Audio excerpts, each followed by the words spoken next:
Como ya me escribió una persona llamada Angélica que me decía que le habían dicho en un curso de Biblia que habían dos Juanes, Juan el apóstol y Juan el evangelista, que Juan el evangelista no era Juan el apóstol.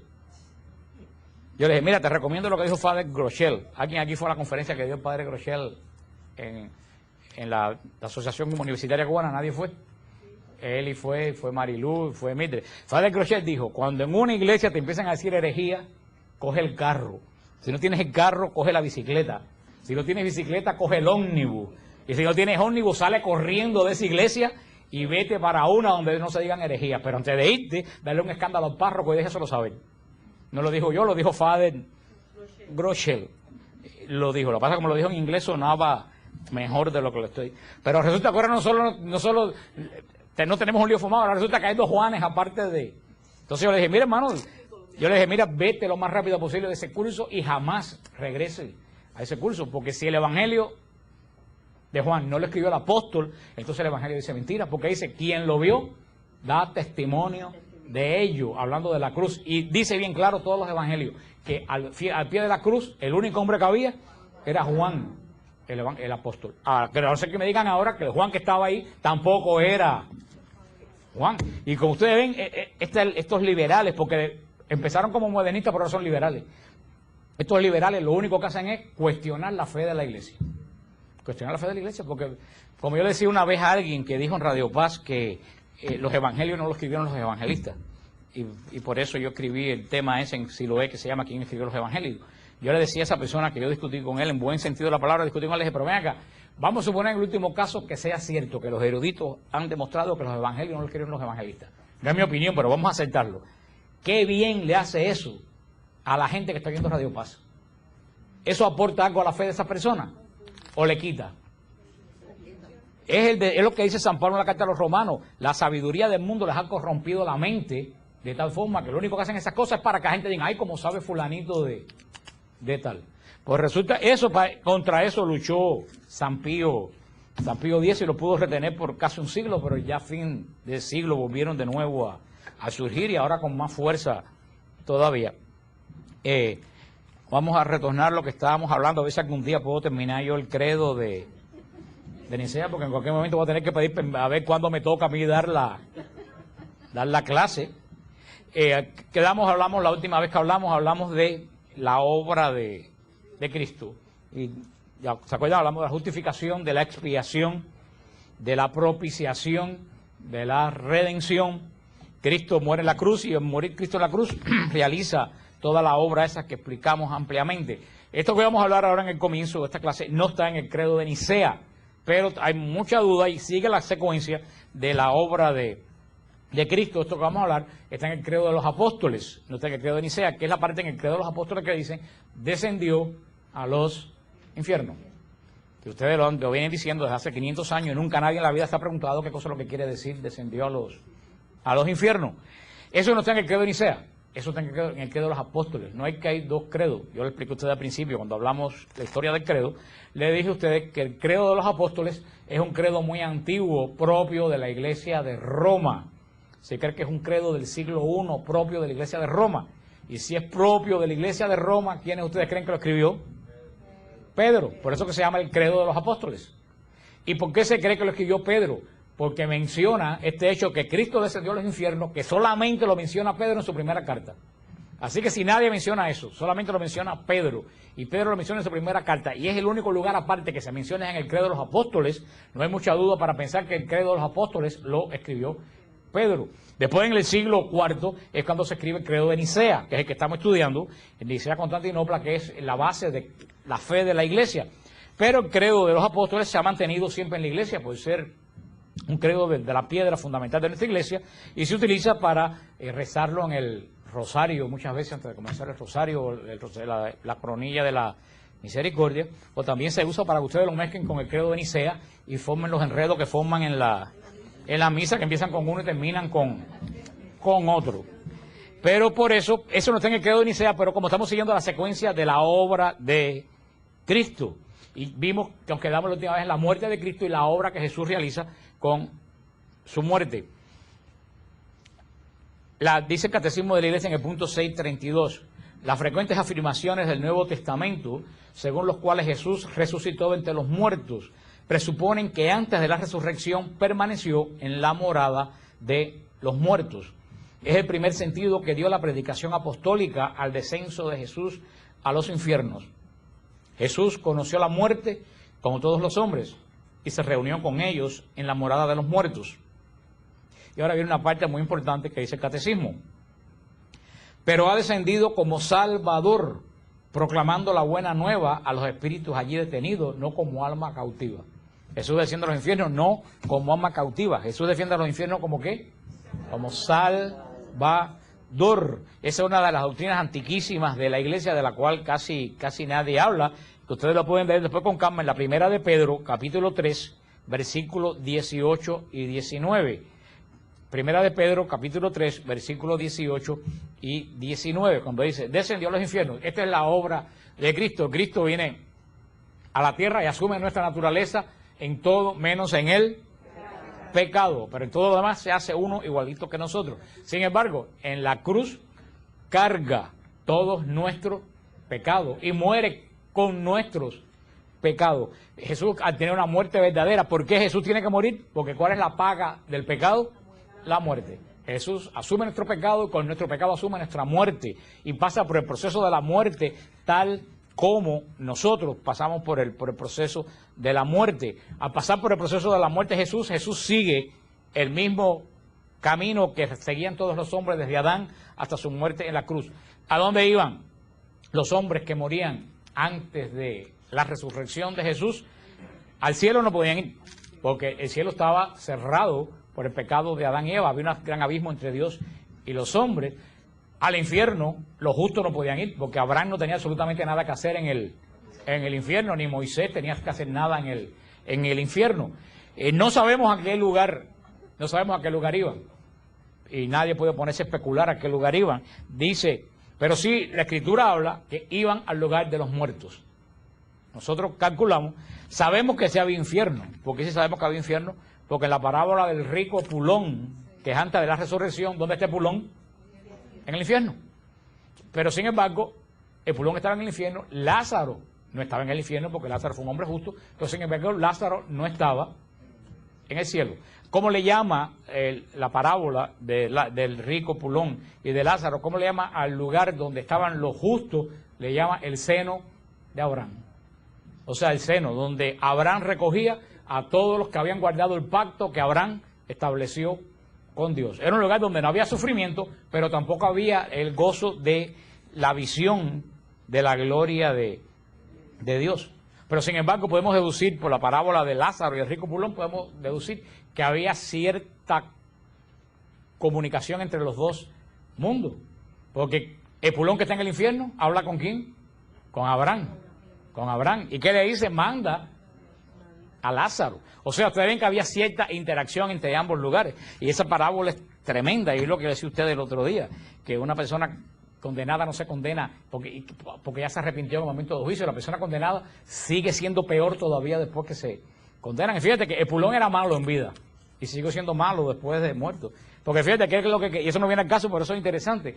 El Pulón después de muerto quería seguir mandando a Lázaro como cuando estaba vivo, que era un pobre y decía, ¿qué le dice? Manda a Lázaro, porque ¿quién es él para decir que nadie mande? ¿Tú sabes qué? Que él siguió tan malo, fue malo en la vida, fue malo en el juicio y fue malo no cambió, él siguió diciendo que cogieran al pobre Lázaro para ser mandado como si fuera un ser todavía. No se daba cuenta que Lázaro estaba a millas de distancia en cuanto a gloria de Dios, si se puede llamar así, de él. Pero los hombres que morían antes, todos los hombres justos, ¿quiénes eran los hombres justos antes de Cristo? Los que guardaban, ¿qué cosa?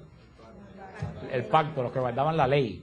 Todos los hombres que en el Antiguo Testamento guardaban la ley, esos no podían ser condenados. Iban a aquel lugar, al lugar de los muertos. ¿Cómo se dice? Acuérdense que en el Nuevo Testamento casi todo está escrito en griego. ¿Cómo se dice el lugar de los muertos? En griego se dice Seol. En griego se dice Hades. En Hades es lo que usa las tragedias griegas, y en hebreo se dice Sheol. En las traducciones bíblicas lo mismo se usa Sheol, que se usa Hades, tanto se usa la palabra en griego que la palabra en En hebreo se llamaba el lugar, pero la palabra Hades entre los griegos quería decir eso mismo, el lugar de los muertos, un lugar donde van los muertos, un lugar indefinido. O sea que no quiere decir que Jesús bajó al infierno donde está Satanás.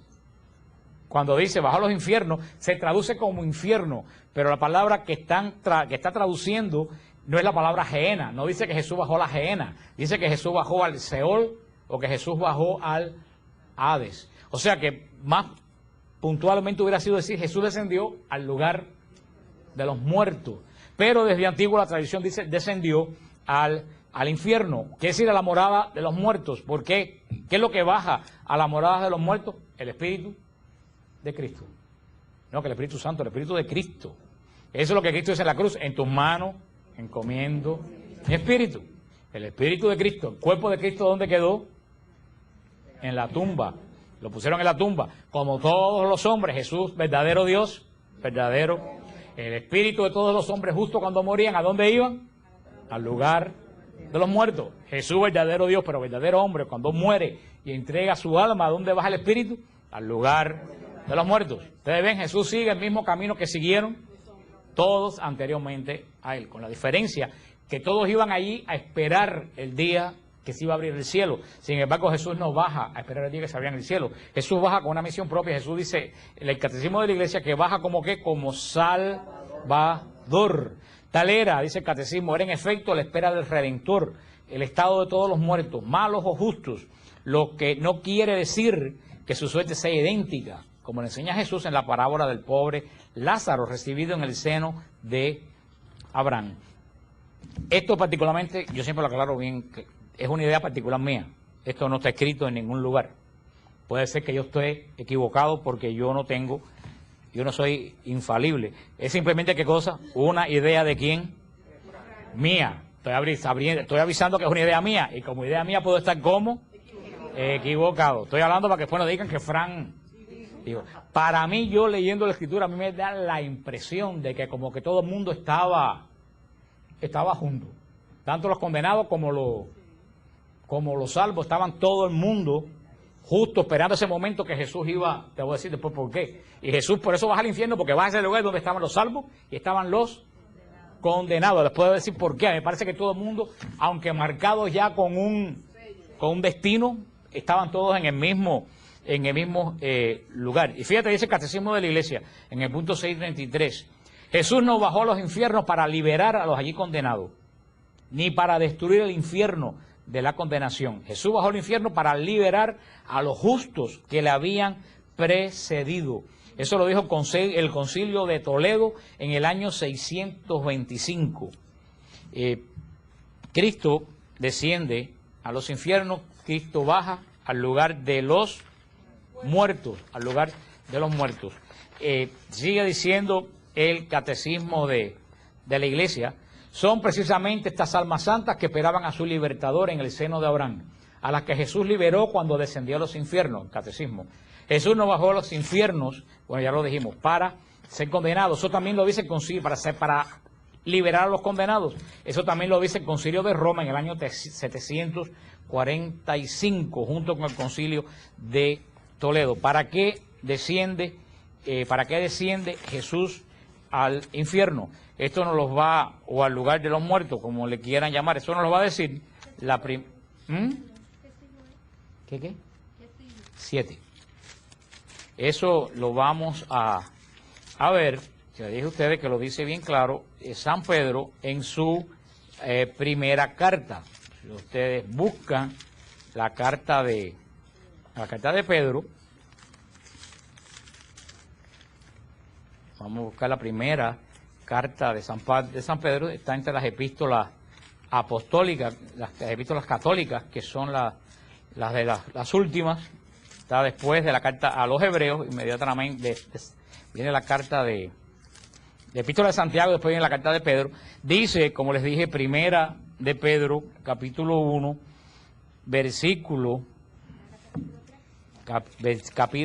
primera de San Pedro, capítulo 3, cuando dice, a ver, porque me cambié de Biblia a la vez que uno cambia de de Biblia. Pues también Cristo, para llevarnos a Dios, murió una sola vez por los pecados, el justo por los injustos, muerto en la carne, vivificado en el Espíritu.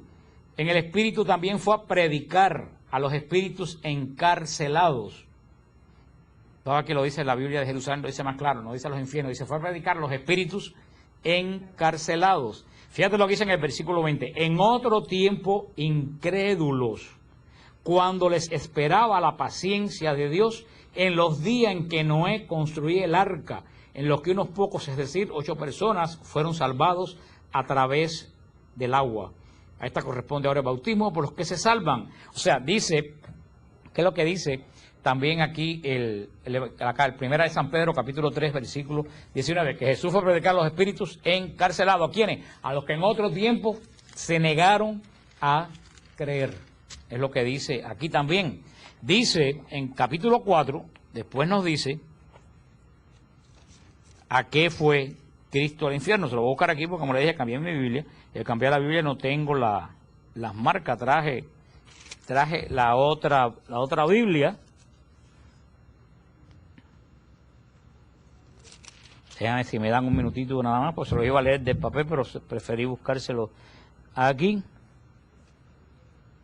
Cristo padeció en la carne para edificar. En fin, todas las cosas cerca del capítulo. Hasta el propósito. Dice, me dan un minuto nada más. En el capítulo 4, versículo 6, dice, por eso hasta a los muertos se le ha anunciado la buena nueva, para que condenados en la carne según los hombres, vivan en el Espíritu según Dios. Aquí me presta un marcador de esos amarillos, para marcarlo antes que se me vuelva a perder. Aquí hay uno, y antes que se me vuelva a perder de nuevo el versículo. A ver.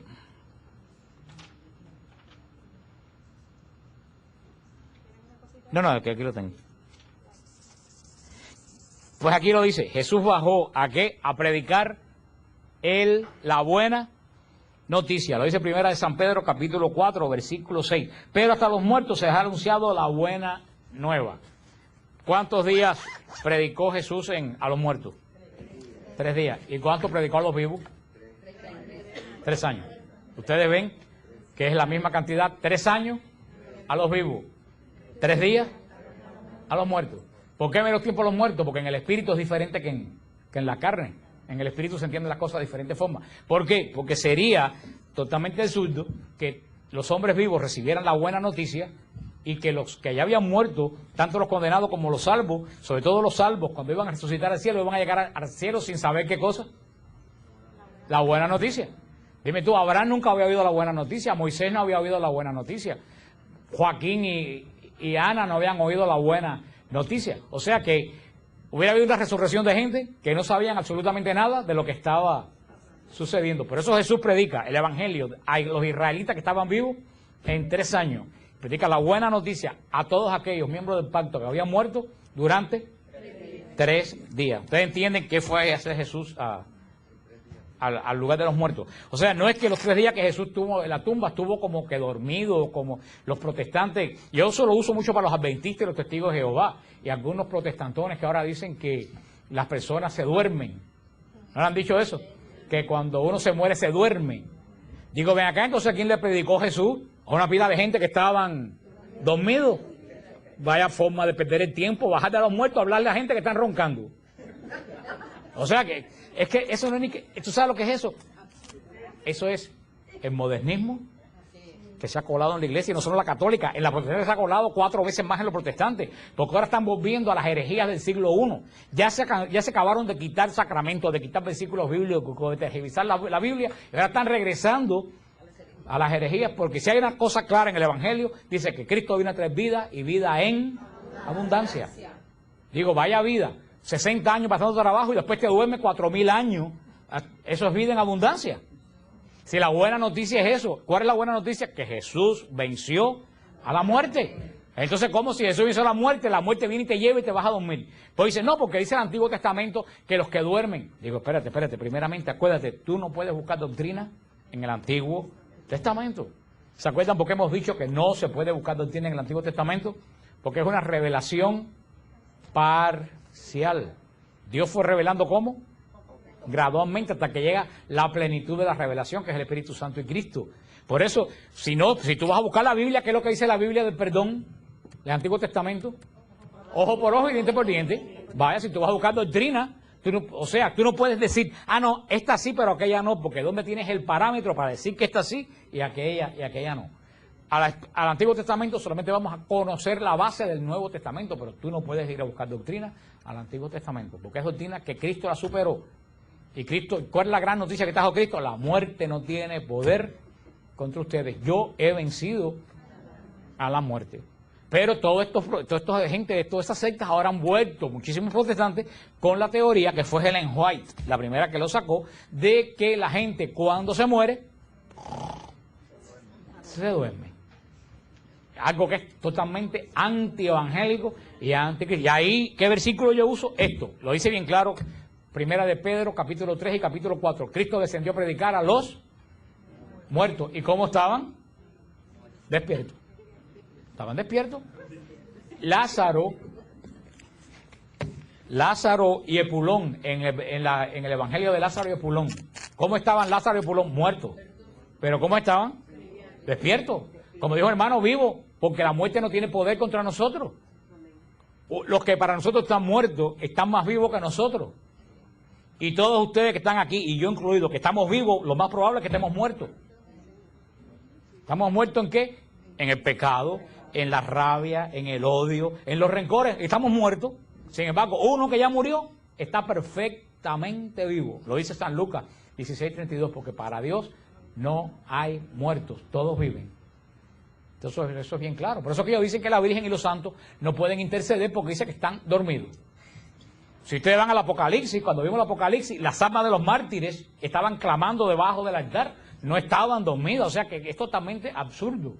Y estos son los capítulos que yo uso, con Jesús descendió a los infiernos para decir, mira, no, porque Jesús bajó a predicar a los espíritus encarcelados, nada más y nada menos, dice San Pedro, que murieron en la época de Noé, hacía 1000 y pico o 2000 años.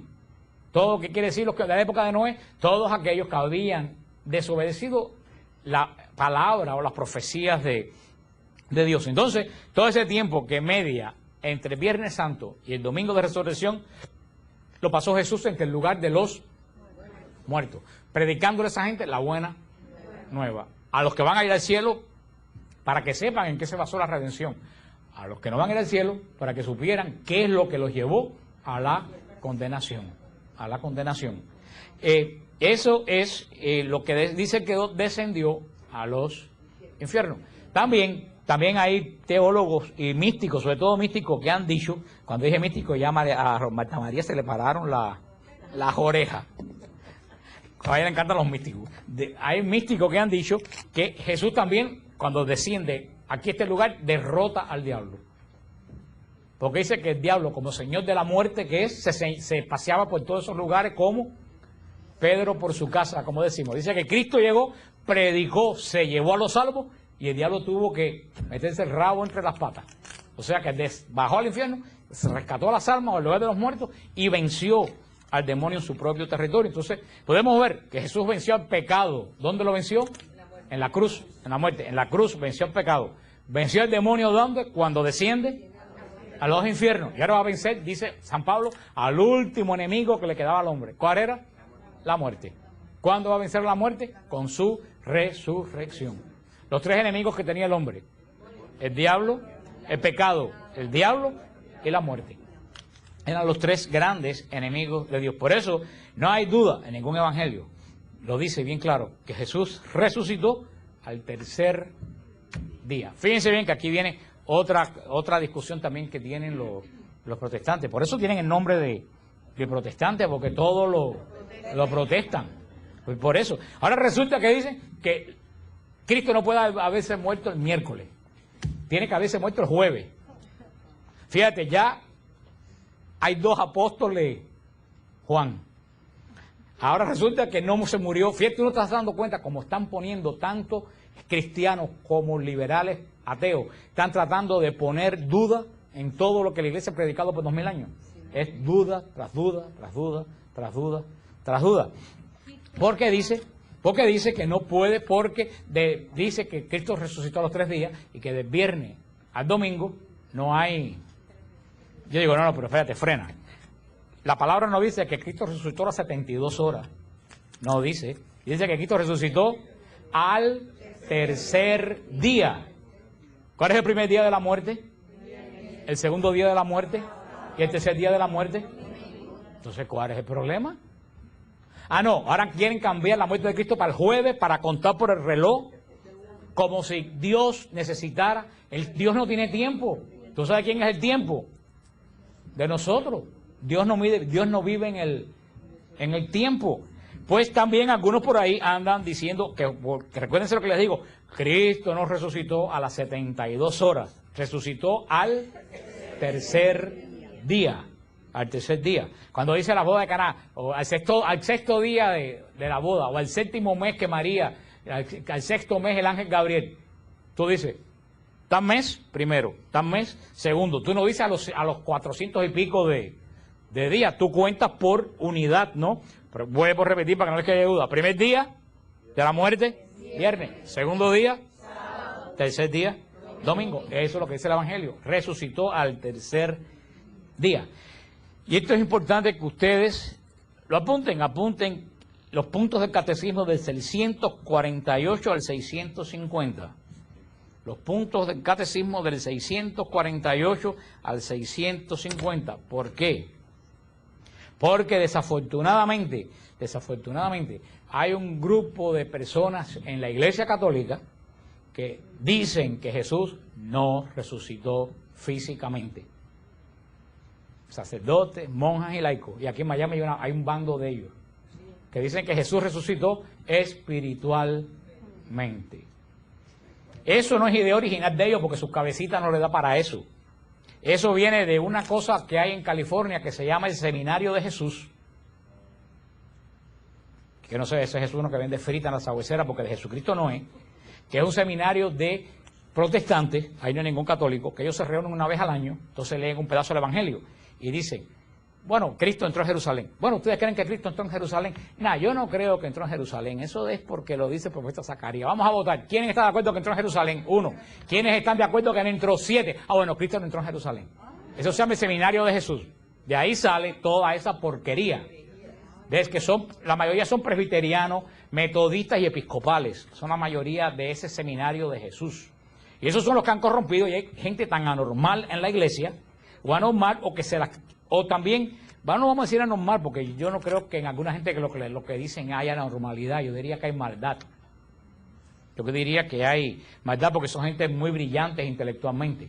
Yo sencillamente creo que son personas que quieren entender a Dios.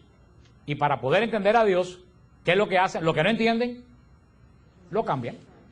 Lo cambian y se acabó. Eso hizo Russell con los testigos de Jehová, eso hizo Helen White con los adventistas, esto hizo este señor de los mormones, Joseph Smith. Lo que no entendió, lo cambió. ¿Se recuerdan cuando yo hablé con ustedes cómo se llama ese tipo de fe? ¿Se acuerdan? ¿Fe qué? Se les olvidó. Yo le dije que habían 2 tipos de fe. Fe humana. Yo le dije que eso se llamaba fe humana.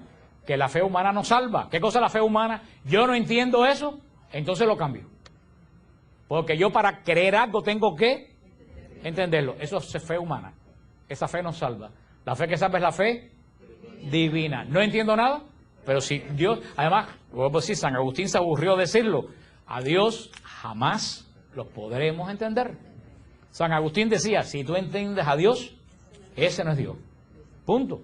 Punto. Tú eres incapaz. Si tú no entiendes ni a tus hijos, ni a tu marido, ni a tu mujer, ¿cómo tú vas a pretender entender a Dios?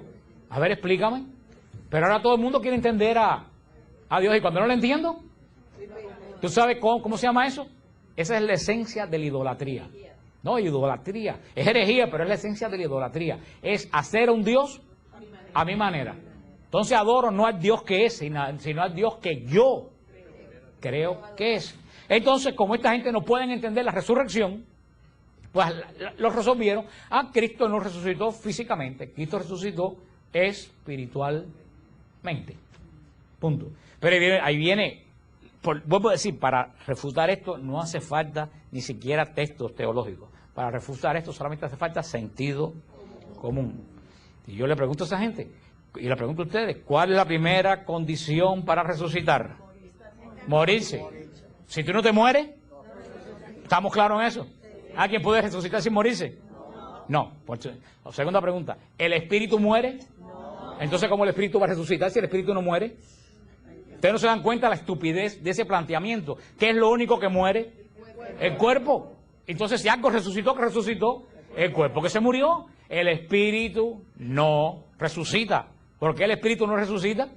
Porque no muere. No hay ninguna posibilidad que un espíritu se muera. No existe, porque no está hecho para morir. El espíritu se condena, pero no se muere. Por eso, pero esta gente, y como les dije, no va a mencionar nombre para no formar los cucaracheros que se forman siempre.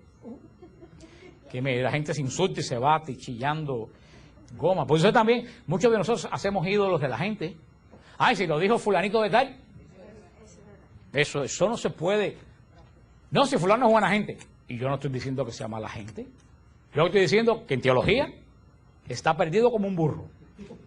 Sencillamente. Y hay un sacerdote aquí en Miami que fue a la cubanísima y yo tengo el tape. Yo tengo el tape en mi casa. Yo no lo inventé. Yo tengo el tape que lo puedo poner un día que se me vire el moño, lo pongo. Porque eso fue algo público. Eso no fue escondido. Eso fue en el programa de Ángel Martín, que en paz descanse. Que era católico. Angelito era católico, apostólico y romano. Y él llevó a este sacerdote en la cubanísima. Nada más y nada menos. ¿Quién oye la cubanísima aquí? Bueno, como Javier es el único que la oye, porque todos ustedes oyen estaciones en inglés. Sí, todos ustedes dan estaciones en inglés y ven canal en inglés. Sí, porque resulta que nadie oye la radio latina. Pero cada vez que pasa algo, ¿tú viste lo que dijeron en esta radio? Y tú, no, que estaba pasando pero tú te pasas la vida entera pasando el dial. Pues este sacerdote, ya como puedo decir, en la cubanísima, con la cabecita chiquitica de la gente que oye la cubanísima, como yo lo puedo decir porque ninguno de ustedes la oye, no se la aplica a ninguno de ustedes tiene cabeza chiquitica, porque ustedes oyen otras estaciones más profundas. ¿Cómo?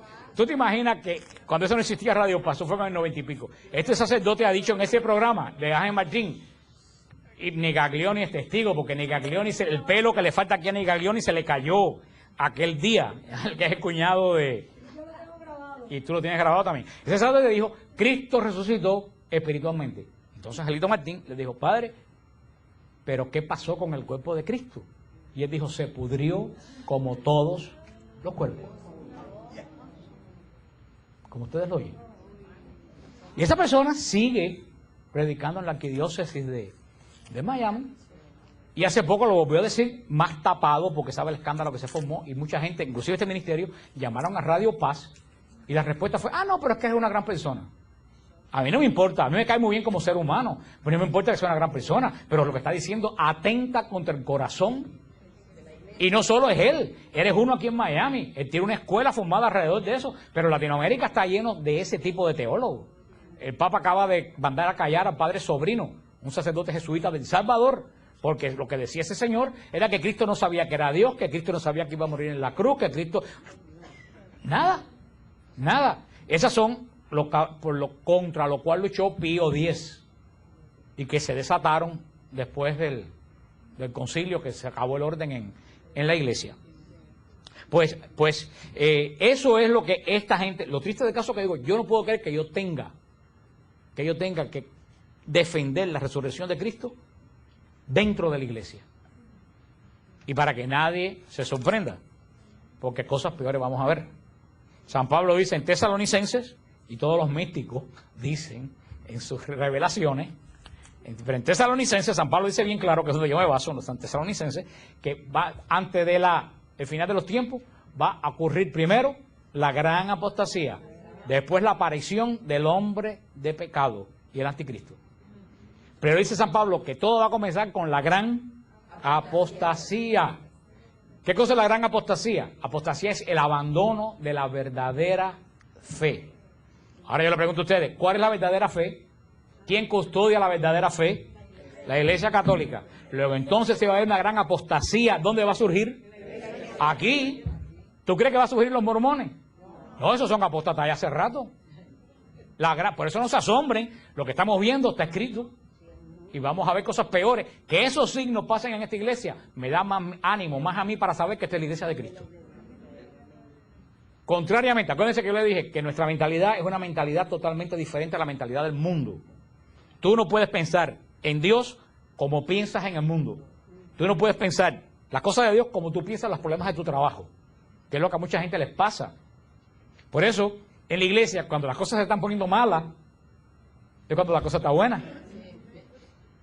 Yo tenía una directora de teatro en la iglesia de nosotros, en Mariel, allá la gente por lo mío, ¿se acuerdan de Esperanza Chinchilla? No me digan que no se acuerdan, que ustedes son de esa época, porque resulta que ahora el más viejo pueblo soy yo.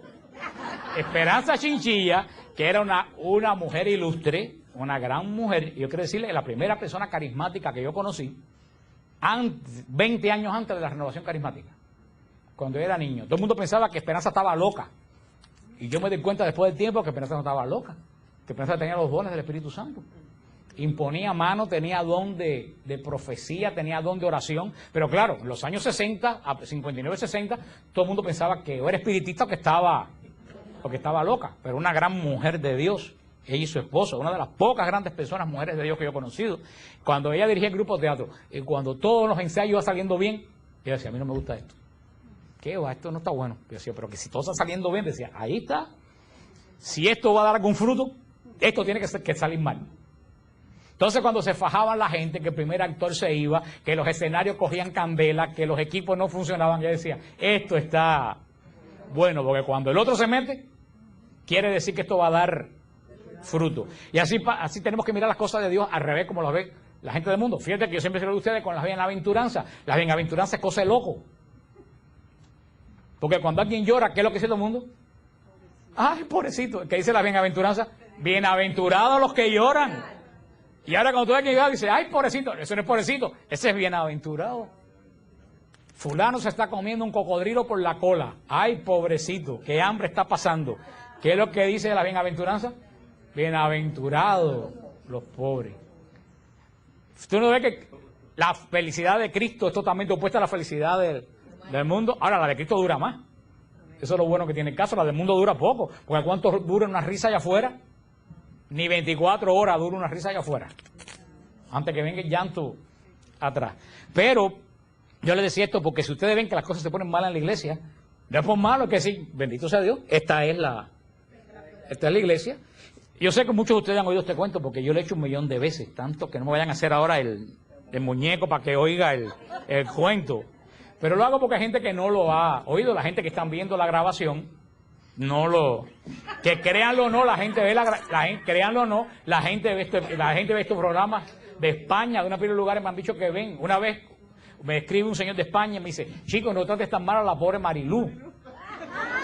Una vez que yo le dije a Marilú, que yo no sé, que si era de la época de los apóstoles, una cosa de esa, y un hombre de España me dijo eso, y dije, pero ¿tú conoces a Marilú? Y dice, no, pero en la clase pasada tú te metiste con Marilú. Por eso hay que tener cuidado con lo que uno dice, porque ya no lo están viendo ustedes, lo están viendo un montón de personas. Pero para esta persona, yo le hago cuenta una vez, hay un pastor aquí en Miami que tiene un delirium tremens en grado máximo, que el pastor de Cristo rompe las cadenas, que Cristo las rompió y les cayeron todas arriba a él. Él estaba, cuando eso no existían los teléfonos celulares, mire ustedes, eso fue el siglo pasado, estaba dando esos alaridos que daba diciendo, sálganse de la iglesia católica, prostituta que mata a los santos, que los papas sinvergüenza, que los católicos y adoradores de estatuas, que sálganse de Babilonia, y estaba diciendo que la iglesia de él estaba llena de católicos, que habían que poner más sillas porque cada vez más católicos iban para su iglesia. Y yo me bajé en Flyer, la 57, en un Chevron que había ahí. Todavía cuando eso el teléfono valía 25 centavos. Cogí un teléfono, era la hora de almuerzo, cogí el teléfono, marqué, como era la hora de almuerzo no había mucha gente llamando y pude entrar al programa y le pregunté al pastor, quiero que usted me aclare algo. Usted, dígame, varón, ¿qué usted quiere que le aclare? Sí, porque él tiene esa forma prosopopéyica de hablar. Digo, pastor, quiero que me diga una cosa, ¿estamos al final de los tiempos o no? Me dice, ¿estamos tan al final de los tiempos? que a lo mejor Cristo viene en este momento y me voy para el cielo con el micrófono en la mano. Digo, entonces tenemos la primera seguridad de que estamos en los finales de los tiempos. Sin duda estamos en los finales de los tiempos. Segundo, usted dice que la Iglesia Católica se está vaciando. Dice, sí, las estadísticas dicen que 11.000 católicos se van todos los días de la Iglesia Católica. Y usted dice que su iglesia se está llenando. Dice, ve a la iglesia el domingo, hermano, para que vea sillas en el parqueo, la cantidad de ex católicos. Digo, pastor, no entiendo. Dice, ¿qué es lo que usted no entiende, hermano? Digo, si usted dice que estamos al final de los tiempos, y al final de los tiempos dice Tesalonicenses que va a haber una gran apostasía, y la iglesia católica se está vaciando, y la suya se está llenando, su iglesia es la iglesia de los apóstatas. Porque si estamos al final de los tiempos y hay una gran apostasía, ¿cuál iglesia? Si la iglesia de fuera la verdadera, ¿qué tenía que estar pasando con ella? Tenía que estarse vaciando. Me dijo, me colgó, me dijo que yo era un hijo de Satanás, porque por supuesto que no tenía. Se condenó la lengua porque dijo que estaba seguro que eran los finales de los tiempos. Y aquí dice que dice Cristo en el Evangelio, a ver si encuentra fe cuando el Hijo del Hombre venga. Lo cual quiere decir que según avancen los tiempos, ¿y dónde va a ser todos los ataques? Por eso mientras peor se pone, usted tiene que decir, ¿estoy en la iglesia? ¿Qué es? ¿Qué es? Hasta ahí se cumplen los signos. Por eso la apostasía, por eso empezaba a hablar de todo esto, la apostasía va a surgir aquí adentro. Y por supuesto, el demonio odia muchas cosas en la iglesia. La odia frenéticamente. El demonio odia frenéticamente a la Virgen María. La odia con frenesí. Porque él no le importa que Dios lo venza. Dios es Dios. Él le molesta que una muchacha de 14 años ya haya puesto la pata en la cabeza. Cuando dijo, aquí está la esclava del Señor. Y que haya sacado la cara por Eva. Odia a la Virgen María. Odia la cruz con frenesí. ¿Por qué odia la cruz con frenesí? Porque en la cruz él fue finalmente derrotado. Pero hay algo que él odia más todavía que a la Virgen María. Porque todavía el sí de María fue. La muerte en la cruz fue. Pero hay algo que él odia. ¿Tú sabes lo que él odia profundamente? La Eucaristía. Él odia la Eucaristía. Porque la Eucaristía no fue. La Eucaristía es. Y no solo es, sino que nos une a nosotros con la mediación sacerdotal de Jesucristo. Y el ataque a la resurrección es un ataque a la Eucaristía. No es a la resurrección. Porque si Cristo resucitó espiritualmente, entonces en el pan y el vino, ¿qué es lo que hay? Nada. ¿Qué es lo que yo le dije a un sacerdote que también daba para esa onda? Le dije, ¿qué tú dices en la misa? Esto es mi espíritu. ¿Qué dice? Esto es mi. ¿Tú no ves? Si el cuerpo no resucitó, no hay Eucaristía. Ese es un ataque muy sutil que no va de frente a la Eucaristía, va como de lado. Y la clave está, las palabras, esto es mi cuerpo, esto es mi sangre. ¿Sangre espiritual? ¿Quién ha visto sangre espiritual? ¿Alguien me puede explicar qué es la sangre espiritual? Ponme un suero de sangre espiritual. ¿Existe eso? No, pero eso lo quiero decir para que tengan cuidado. Lo puede decir el padre fulano de tal. Lo puede decir la hermana fulana de tal. Lo puede decir el obispo mengano de tal. Lo puede decir el cardenal X. ¿Tú sabes lo único que no lo puede decir? El Papa, que es infalible y no lo va a decir. Pero del Papa para abajo, todo el mundo, no importa el cargo que tenga, si lo que dice está en contra de esto, está totalmente equivocado. Y no está equivocado, es un hereje. Y no es un hereje, algo más grave que eso. Que un apóstata también, pero algo más grave todavía que eso. Hay algo en la iglesia que la gente no habla porque ahora somos muy modernos, pero que existe y está en el derecho canónico y se llama excomunión late sentencia. ¿Tú sabes lo que quiere decir excomunión late sentencia? Lo dice bien claro, búsquenlo en el internet. Excomunión latae, se escribe, sentencia, late sentencia. Dice que la persona que diga una herejía en contra de la fe queda inmediatamente excomulgado de la iglesia, sin necesidad que el Papa o un obispo lance el anatema de la excomunión. En cuanto una persona dice una herejía, en ese momento queda totalmente desgajado del cuerpo de Cristo y echado a las tinieblas. Es reversible si la persona se arrepienta, pero mientras no se arrepienta, sigue excomulgado. Mucha gente no sabe eso, porque eso no se habla hoy en día. O sea que toda esa gente que dicen eso, y están dando misas excomulgados. Automáticamente, nadie tiene que excomulgarlo. Nadie. En cuanto una persona dice herejía, o en cuanto una persona apoya o se hace un aborto, queda excomulgado, late sentencia. En el momento. Reversible, todas las excomuniones son reversibles. Hasta la peor excomunión es reversible. Hasta Lutero podía haber sido Cuando la conversión es reversible, cuando la persona se arrepiente. Si la comunión es lanzada por un obispo o por el Papa, como en el caso de Lefebvre, la persona tiene que ir al obispo que la lanzó o al Papa. Cuando la comunión es late sentencia, que es automática, la confesión. Pero tiene que confesar el hecho para que le sea levantada. O sea, es algo más serio que eso. Hoy en día, y eso, porque seamos modernos, sigue en la iglesia. Eso nadie lo ha quitado de la iglesia, pero ya no se habla de esas cosas. Y mucha gente, si supieran eso, se mordían la lengua antes de decir algo que no están muy seguros. Y es que lo dice el Catecismo de la Iglesia, y por eso ha sido esta perorata, en el punto 648. Oye lo que dice el punto 648 del Catecismo. La resurrección de Cristo es objeto de fe en cuanto es una intervención trascendente de Dios mismo en la creación y en la historia. En ella, las tres personas divinas actúan juntas y a la vez manifiestan su propia originalidad. Dice el Catecismo, la resurrección se realiza por el poder del Padre, que ha resucitado a Cristo, su Hijo, y de ese modo ha introducido de manera perfecta su humanidad con su cuerpo en la Trinidad. Jesús se revela definitivamente Hijo de Dios con poder, según el Espíritu de Santidad por su resurrección entre los muertos. Romanos 1, versículos 3 y 4. San Pablo insiste en la manifestación del poder de Dios. Romanos 6, 4. Segunda de Corintios 13, 4. Filipenses 3, 10. Efesios 1, 19. Hebreos 7, 16. Para que no estén escribiendo, si van al punto 648 del Catecismo, ahí lo encuentran totalmente escrito. Dice, por la acción del Espíritu Santo que ha vivificado la humanidad muerta de Jesús y lo ha llamado al estado glorioso del Señor. Esto que dice el punto 648 del Catecismo es fundamental en la resurrección para los que quieren saber más de la resurrección. Dice que la resurrección es una acción totalmente trinitaria. Dice que el Padre lo ha resucitado.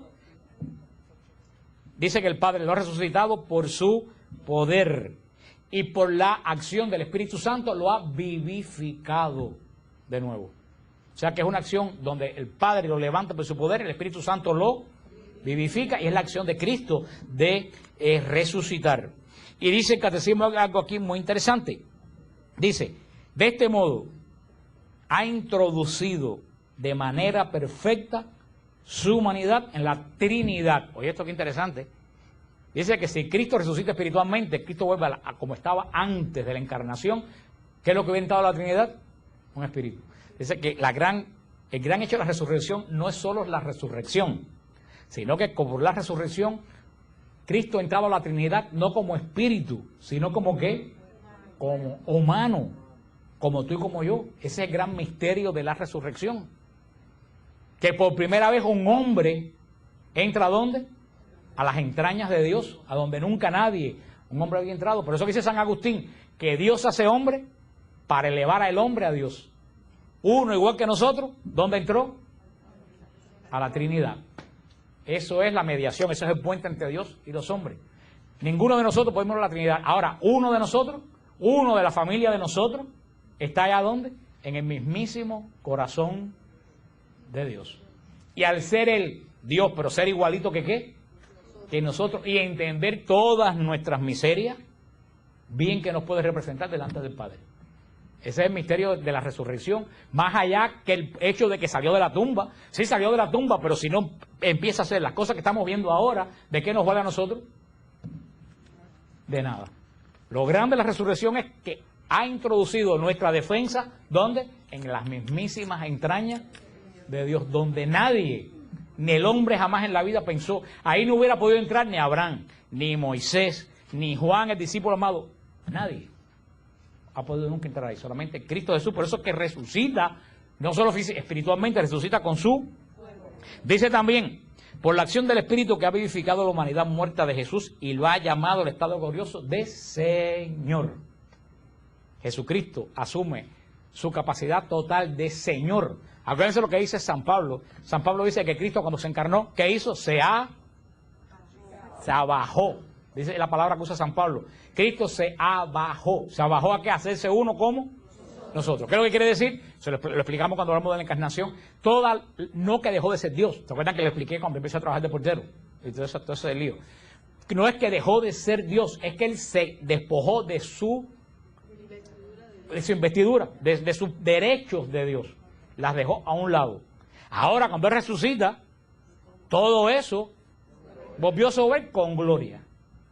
O sea, en la resurrección Jesús es constituido de nuevo Señor de todo lo creado. Por eso, cuando la Magdalena va a hacer con Él lo que hacía siempre, oye, ven acá, mira, ¿qué le dice Jesús? No me toques. Porque ya es Jesús que resucitó. No es Jesús que caminaba por Galilea. El que caminaba por Galilea se había despojado de toda su divinidad, de su condición, no solo de su condición, de sus atributos divinos. En ese momento Jesús resucitado volvió a asumir, ya Jesús resucita como plena segunda persona, con todos los atributos, no de sus características que nunca las perdió, sino de sus prerrogativas. Por eso ya cuando la Magdalena viene a tocarlo como siempre, mira, como hombre, ¿qué le dice? No me toque. Y eso yo creo que es una llamada de atención a todos nosotros que tratamos a la Eucaristía y tratamos a Jesús con una falta de respeto espectacular. Porque eso es ser moderno. No, Jesús es mi socio. Jesús no es tu socio, Jesús es tu Señor. Jesús te vuelve a decir a ti, no me toques. Igual que todo eso que pasa en la Eucaristía y todo el mundo toqueteando la custodia. No, porque en Galilea, sí, en Galilea, ¿antes de qué? Antes de la resurrección, no me toque. No me toque. Hemos creado una falsa familiaridad. No, Dios es mi papá. Sí, es tu papá, pero vaya que padre. Más vale ver cómo te llegas delante de Él. Porque hemos hecho una familiaridad con Dios que ha sido de relajo, no ha sido de respeto. Ya los padres, tú puedes ser amigo de tu papá, pero antes que nada tú tienes que respetar a tu padre. Porque el padre que no se debe respetar, no es jefe de su casa. ¿Y qué ha pasado con Dios? Eso mismo, lo hemos dejado de respetar porque es mi socio y porque Jesús es mi copiloto. Sí, Jesús. ¿Quién te dijo que Jesús es tu copiloto? Si tú manejas por gracia pura de Dios. Sí, hemos rebajado a Dios siempre. Copiloto va al lado mío, como un perrito. Fíjate lo que dice, yo se lo dije a ustedes que lo dijo San Jerónimo. San Jerónimo se lo ha dicho una pila de veces. Dice que los 3 grandes misterios de la humanidad ocurrieron en silencio del vientre. ¿Se recuerdan que se lo dije? Se dice, la encarnación ocurrió en el silencio del vientre de María. ¿Cuál fue el nacimiento ocurrió en el vientre de la noche, quiere decir, adentro de la profundidad de la noche, en el silencio. Nadie sabe qué pasó. Nadie sabe cómo nació Jesús ni qué pasó en el nacimiento. Porque el Evangelio tiene una cortina de misterio sobre eso. Y el tercero ocurrió en el vientre de la tierra, la resurrección. Porque no sabemos porque el Padre le dio poder a Jesús, el Espíritu Santo santificó el cuerpo muerto de Jesús, pero la batalla contra la muerte la tuvo que dar Jesús mismo. Fíjate, nadie se imagina lo que pasó en la tumba esa noche, ese amanecer. ¿Qué cosa? La humanidad y el demonio. ¿Qué le decían a Jesús? No vas a resucitar, tu cuerpo está muerto. ¿Qué decía Jesús? Por el poder que me ha dado mi Padre y la voluntad del Espíritu Santo, yo este cuerpo que está muerto, lo voy a levantar y lo voy a rescatar de la muerte. Hermano, eso fue una batalla tan grande que por eso es que dice que la piedra aquella gigantesca que había que moverle entre 4 hombres, dice que salió disparada. Lo que yo me imagino, y es una idea mía personal, que esa transformación del cuerpo de Jesús físico a cuerpo glorioso tiene que haber liberado una cantidad de energía física tremenda. Que si un átomo se parte en 2 y hace una bomba, esa transformación que sabemos cómo fue, por eso es que dice que la tierra tembló y la piedra salió disparada, porque lo que pasó allá adentro fue una batalla tan gigantesca que nosotros no tenemos ni idea de qué pudo haber pasado ahí, que la gente no se imagina, ¿no? Que Jesús se levantó y salió caminando. Fíjate que el manto de Turín, que le llaman el 5.º evangelio, lo último que han descubierto en el manto de Turín, que cuando pasó lo que pasó, esa persona que estaba ahí estaba flotando, no estaba acostada sobre la piedra. Dice que no estaba de pie porque si estuviera de pie, los pies estuvieran así, No, claro, porque tuvieron los pies acostados como si estuviera de pie, los pies como hubieran estado así.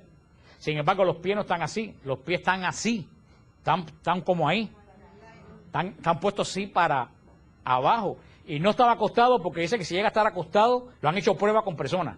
La mancha de la espalda hubiera estado aplastada y el pelo hubiera estado esparcido, y el pelo está pegado aquí, totalmente horizontal, y la espalda está totalmente como si tuviera puesto una camisa. O sea, dice que cuando lo que pasó dentro, lo que pasó, dice que el cuerpo estaba levantado, flotando, y estaba de pie. Dice que lo que sucedió fue un misterio que nosotros nunca podemos imaginarnos a ese. Por eso el lugar del Santo Sepulcro en Israel es un lugar tan especial. Que tú desde que estás llegando ahí, tú sientes que hay algo. Y los que han pasado la noche entera ahí, dice que de verdad por la noche algo se siente allá adentro. Por último, ya para terminar, dice el Catecismo en el punto 649, en cuanto al Hijo, Él realiza su propia resurrección en virtud de su poder divino. Jesús anuncia que el Hijo del Hombre deberá sufrir mucho y morir y luego resucitar. Por otra parte, era firme explícitamente: doy mi vida para recobrarla de nuevo. Ahí está. Nosotros nos matamos a Jesús. Nadie mató a Jesús. Jesús lo dice: mi vida ustedes no me la quitan, yo la doy. Cuidado. Jesús, cuando vio que todo lo que tenía que hacer estaba hecho, no se murió porque le dio un infarto. Él mismo que hizo, entregó su vida. Dijo: ya, se acabó lo que hice, ahora yo voluntariamente, y ahora yo por mi poder entrego la vida. Y tal como la entregó, la retoma de bueno. Ese salir del lugar de los muertos y darle vida al cuerpo. Es cuando Jesús vence el último enemigo del hombre, la muerte. Primera vez en la historia desde Adán que alguien le roba al diablo la muerte. Le dice: la muerte no tiene poder sobre mí. Ningún poder. Y esa es la resurrección física de Jesús es una de las datos de que Jesús es Dios. Porque ¿cuántos murieron antes que Jesús en la cruz? Montones. Los que entonces murieron en la cruz no es signo de Dios. Ahora, ¿cuántos resucitaron de los que murieron en la cruz? Ninguno. El poder de que Jesús, la seguridad de que Jesús es Dios, es que pudo, como dicen los testigos de Jehová, que Jesús es San Miguel Arcángel. Pues entonces que hubiera muerto en la cruz un ángel. Es que eso no tiene ¿qué salvación le puede dar al hombre la muerte de un ángel? Es que eso no tiene ningún sentido. Por eso que el diablo odia tanto la resurrección, porque en la resurrección Jesús, también otro punto muy grande que le dice la palabra: no dejará a su santo conocer la corrupción de la muerte.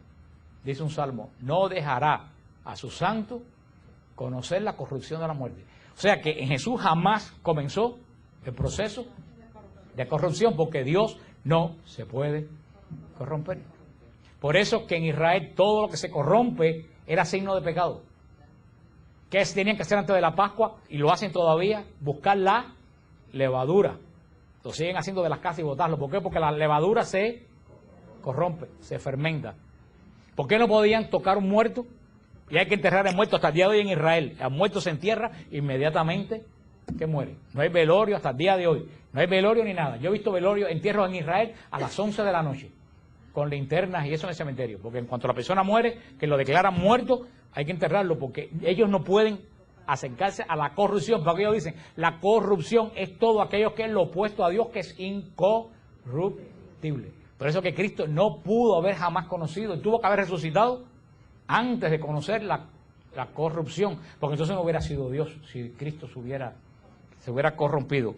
Dice: los padres contemplan la resurrección, los padres de la iglesia, a partir de la persona divina de Cristo, que permaneció unida a su alma y a su cuerpo, separado entre sí por la muerte. Por la unidad de la naturaleza divina que permanece presente en cada una de las dos partes del hombre, éstas se unen de nuevo. Así la muerte produce por la separación del compuesto humano y la resurrección por la unión de las dos partes separadas. San Gregorio de Niza dijo esto, y eso es lo mismo que hemos dicho. ¿Por qué se produce la muerte? Por la separación del espíritu del cuerpo. ¿Por qué se produce la resurrección? Por la unión del espíritu y del cuerpo. La semana que viene vamos a ver el sentido salvífico, porque así como la cruz tiene un alcance salvífico, la resurrección tiene también un alcance salvífico. ¿Por qué el demonio odia tanto la resurrección? Por todo esto que nosotros hemos oído hoy. Él no quiere dar su brazo a torcer y decir que alguien le quitó a él un cuerpo que estaba en su poder bajo el autor, porque tenemos que tener bien claro esto. Así como Dios es el Señor de la vida, el demonio es el Señor de la muerte. Él no podía pensar que nunca en la vida nadie se le había escapado de su poder de la muerte. Y una persona se le escapó. Y esa persona se le escapó porque, y es la prueba contundente, si Jesús no resucita, Jesús no es Dios. Si Jesús no resucita, hubiera sido una muerte como la de Abraham, como la de Moisés, como la de los profetas. La resurrección de Jesús, lo importante es que con su resurrección prueba que eres verdadero Dios, que tiene poder sobre la muerte. Ese es el último enemigo que quedaba por vencer. Por eso es que el demonio odia, cómo no va a odiar la resurrección. Y por eso es que el Ávila. Vamos a ver después, nada más, se me había olvidado, nada más que dejar este versículo, porque terminamos hoy con esta parte, terminamos con aquí está. Está en San Lucas 24, versículo 36 en adelante. San Lucas 24, versículo 36 dice: estaban hablando de estas cosas cuando él se presentó en medio de ellos y le dijo: la paz con ustedes. Sobresaltados y asustados porque creían ver un espíritu. Porque creían ver ¿qué cosa? Pero él les dijo: ¿por qué tienen miedo? ¿Por qué tienen dudas en su corazón? Miren mis manos y mis pies, soy yo mismo. Pálpenme y vean, porque un espíritu no tiene carne y hueso como lo tengo yo. Vaya, que me lo cambien, pero es que Jesús lo está diciendo. Y siguen esa rama de la Iglesia Católica, de laicos y de curas y de monjas, diciendo que Cristo resucitó espiritualmente. ¿Están contradiciendo a quién? Al mismo Cristo. ¿Qué le pasó a los discípulos? Lógico, cuando lo vieron, ¿qué pensaba que era? Un espíritu. Y le dice: tóquenme, para que vean que un espíritu no tiene carne y hueso. Hay otro versículo que hay que estar buscando y no lo encontré, que cuando Jesús prepara la comida, dice: voy a comer pescado, porque piensan, cuando están remando en Galilea, que se fueron a pescar otra vez, ven a Jesús y piensan que es un espíritu. Y Jesús le dice: denme comida para que vean que yo no soy un espíritu. Mete mis dados, sí, pero sobre todo esa es la comida, porque hay una cosa que ustedes no saben: los espíritus no comen. A pesar que hay gente cubano que le ponen pastelitos y vasos de agua a los espíritus no comen. ¿Por qué los espíritus no comen? Porque ustedes creen que los espíritus no comen. Porque no tienen boca, ni diente, ni estómago, ni esófago, ni alan los pies. ¿Por qué no alan los pies? Porque no tienen mano. Pero bueno, lo que le estaba diciendo que es el punto este del cual estamos nosotros hablando. Hay algo que ustedes no saben en el Antiguo Testamento. En el Antiguo Testamento, ¿por qué ustedes creen que cuando los tres ángeles vienen a donde está Abraham, Abraham les prepara un cabrito? Les hace un cabrito a Abraham. No se lo prepara porque Abraham era buena gente, porque Abraham quería ver si estas personas se comían el cabrito. Si se comían el cabrito, era señal de que no eran ángeles, que eran hombres. Y los tres ángeles no se comen el cabrito, lo hacen como ofrenda. Y si van al libro de Tobías, van a ver que Rafael le dice a Tobías: yo me hice el que comía, pero no comí. Los hebreos, la prueba que tenían los hebreos para ver si era un espíritu que me estaba hablando, era darle de comer. Y por eso lo primero que dice Jesús a los discípulos: denme de comer, porque ustedes saben bien que los espíritus no comen. O sea que con todo eso, también la semana que viene vamos a seguir hablando de el sentido salvífico de la resurrección. Hoy hablamos del hecho de que, el hecho de la San Pablo tiene las palabras lapidarias, y ojalá que ustedes se acuerden siempre de esas palabras. Lo dice San Pablo: lapidarias como piedras. Si Cristo nos resucitó, vana es nuestra fe. Puedo decir: si Cristo no resucitó, vana. Toda la fe cristiana, no solo de la iglesia, de todas las iglesias del mundo, toda la fe cristiana se basa sobre la resurrección de Jesucristo. Si tú quitas la resurrección de Jesucristo, toda la fe cristiana se desmorona. Por eso que el demonio tiene tanto empeño en estos últimos tiempos, en el Discovery, en el History Channel, que se encontraron los huesos de Jesús, que se encontraron. para probar que Jesús no resucitó.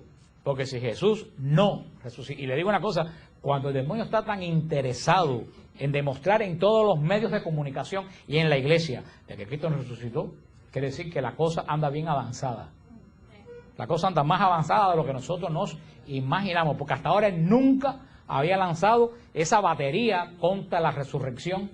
Se había lanzado contra la Virgen, contra bobería, pero ahora se está lanzando como un desesperado contra la roca, contra el cimiento de la fe de la iglesia. Qué pena, qué vergüenza que hay personas en la iglesia que en vez de predicar a Cristo resucitado, se dedican a sembrar duda. ¿Y tú sabes lo que yo le digo a esas personas? ¿Tú sabes lo que dice el Evangelio de esas personas? El Evangelio dice a esas personas que siembran dudas en los más pequeños en la fe. Más le vale no haber nacido. Porque cuando Jesús habla de los pequeñuelos, no habla de los niños, habla de los que son menos espiritualmente que nosotros. Dice, el que escandalice a uno de estos pequeñuelos, a las viejitas que oyen Radio Paz, a los que tienen menos conocimiento teológico que nosotros, el que los escandalice con esas doctrinas, dice el Evangelio, más le vale no haber nacido. Y todavía si esa persona tiene la orden de predicar la palabra de Dios y se dedica a sembrar dudas, hermano, que se amarre una piedra de molino en el cuello y se lance a lo profundo del mar, porque el día de juicio yo no quiero estar en los zapatos de esa persona. Como decía San Pablo, que nosotros tenemos que gritar como San Pablo, que San Pablo gritaba, yo predico a Cristo y Cristo resucitado. Porque un Cristo muerto no es señal, es señal de redención, pero no es señal de victoria. Y si nosotros tenemos la cruz, porque después van a salir con eso, no es que nosotros creemos en un Cristo muerto, es que la cruz es un signo. ¿Y qué cosa es un signo? Si ustedes pasan por un lugar y ven una P con una raya así, ¿qué es lo que eso qué cosa? Son un signo. ¿Pero qué le dice? Que no pueden parquear. Si ustedes ven un cuadro en una esquina, un cuadro así, un octagonal rojo, ¿qué es lo que le dice? Esos son signos, ¿no? Bueno, la cruz es un signo.